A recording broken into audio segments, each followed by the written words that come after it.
Hey guys, Ben Matthews here from JB3 Moto. It is May the 14th. We have 18 days left till we leave out for Ohio Bike Week. Now, I know Ohio Bike Week starts a little sooner than that, but we're going to leave out June 1st. So that's our day that we have to be done with the bikes. Knowing my luck, I'm probably going to test ride mine the night before we leave out, but that's just the way it is, I guess. Got a few things going on in the garage today. We've got some finished work up on some brackets in the frame and trying to prep everything to where I can take it to where we can paint it. My cousin's doing all my painting right now. The tins, gas tank, electrical box, my fender is not here today. They're actually at my cousin's garage. He's got primer sitting on them right now, so hopefully before the end of the weekend or early in the week we'll have some color on them, and we're going to start in on the frame and some of the motor mounts and highway pegs, so on and so forth.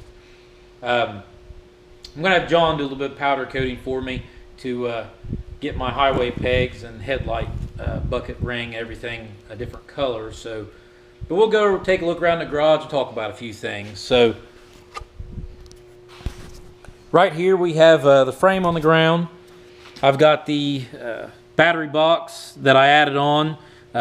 Here's the part for the brake mechanism where it's going to sit through and have my lever going to the back for my drum brake.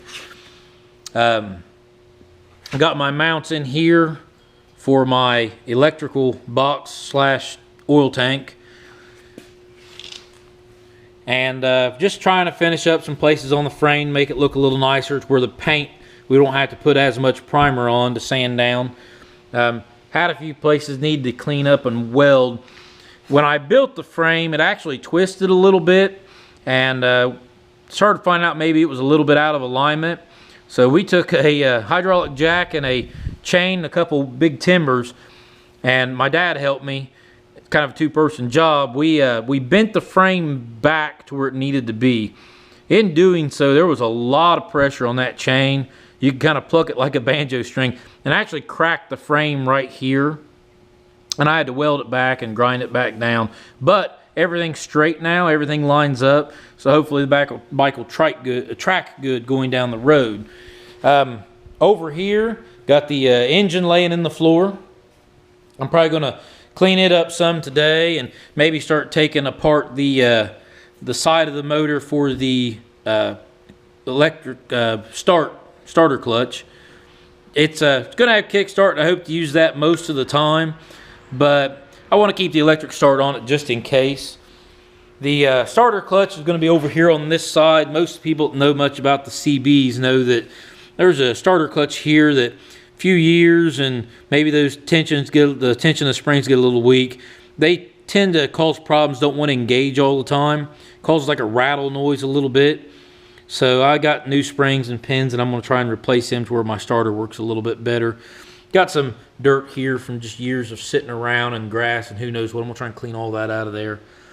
And I'm going to take the points cover off and just look at the points. I don't expect it to be out of time or anything, but I want to look at the mechanism, make sure there's no buildup. The motor only had like 9,000 miles on it when I got the bike, so I don't expect much problems out of it. I know it's not seized up. I know it's got compression.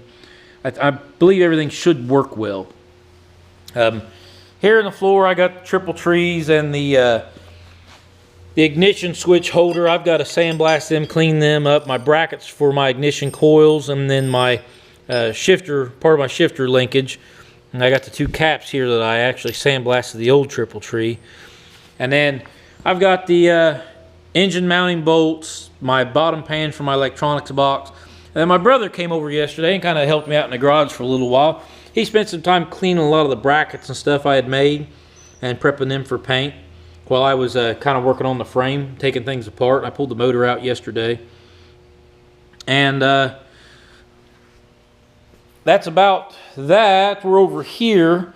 I got parts laying for everything. Brake pedal. I got my my rounds, my dummy rounds I'm using for highway pegs for the foot pegs on them.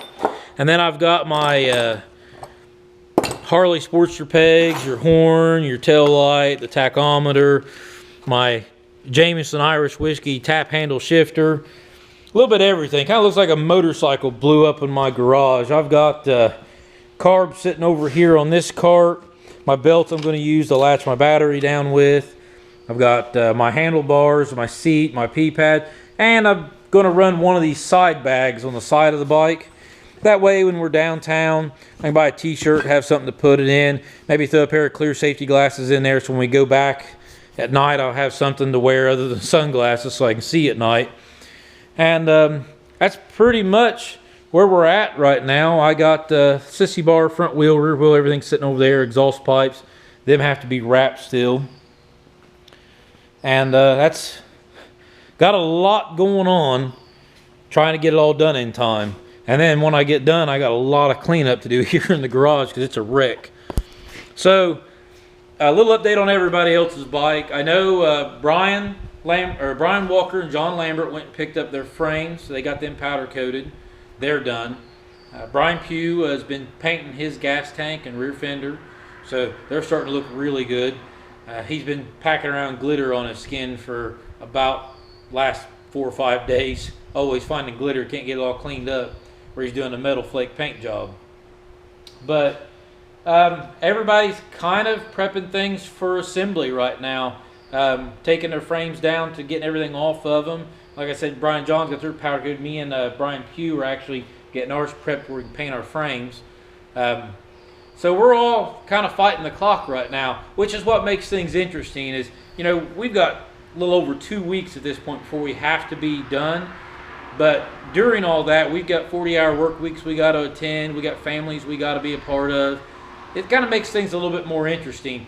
As far as, you know, the videos go, we'll be talking about bike assembly. What we're not talking about is how long a day of work we had prior to that, or that we have to go into. So you guys kind of know where we're going from, trying to make this happen along with everything else.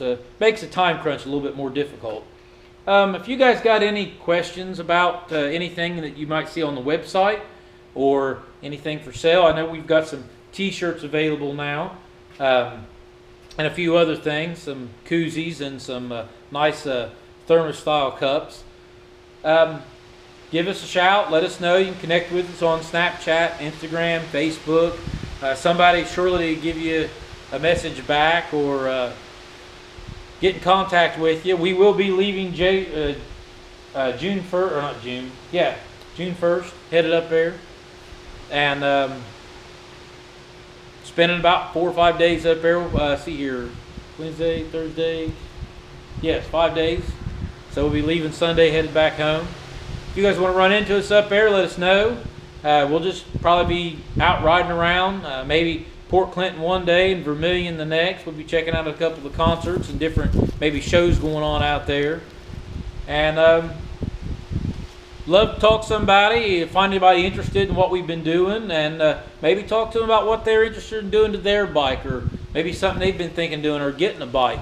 Kind of tell them what kind of market we've ran into and what's out there. So give us a holler out there, let us know what you think. Get with us maybe when we're up there, and thanks for watching the video.